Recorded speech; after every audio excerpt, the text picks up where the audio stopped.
வாங்க எங்கள் வீட்டு கொலுவை பார்க்கலாம். முதல் நாளே நாங்கள் எடுத்து இந்த மரப்பாச்சி பொம்மையை முதன்னு எடுத்து வச்சுடுவோம். பொம்மைகள் எல்லாம் எடுத்து அடுக்கிறதுக்கு முன்னையே இந்த மரப்பாச்சி பொம்மை தான் ஃபஸ்ட்டு வைக்கணும்.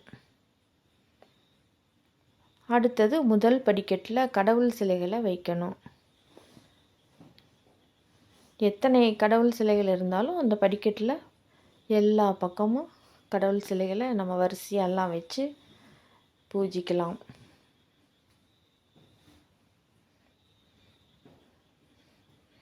கடவுளுக்கு அடுத்ததாக மகான்களும் மனிதர்களும் வைக்கலாம். இது எல்லாமே கடவுள் சிலைகள்.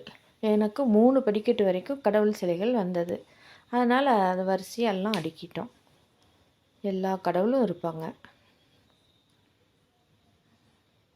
இது கிருஷ்ணர் பொம்மைகள். கிருஷ்ணர் பொம்மையெல்லாம் வரிசையாக வச்சுருக்கோம். எங்கள் கொலுவில் எத்தனை பொம்மைகள் இருக்கோ எல்லாமே வச்சுட்டோம். பின்னாடி ராமர் சீதா பொம்மைகள். இது காமதேனு பஸ்ஸு. அடுத்தது அஷ்டலட்சுமிகள் எங்கள் கொலுவில் இடம்பெற்றிருக்காங்க.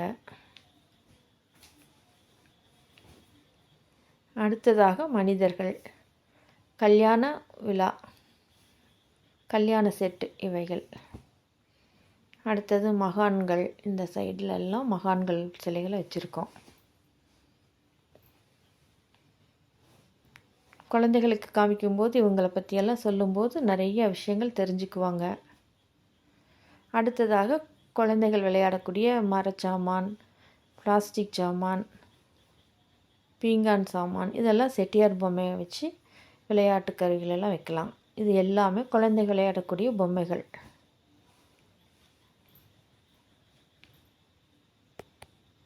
அம்மிக்கல், ஆட்டாங்கல், இதெல்லாம் குழந்தைங்க இப்போத்த குழந்தைங்கள்லாம் பார்த்தே இருக்க மாட்டாங்க. கொலுவில் இடம் பெற்றிருக்கு. அடுத்தது எங்கள் வீட்டு லட்சுமி.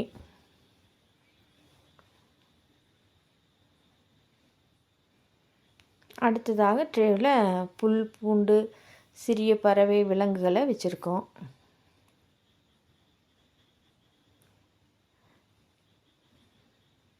அடுத்தது சங்கு இருக்குது. சங்கில் பூ போட்டு வச்சுருக்கோம்.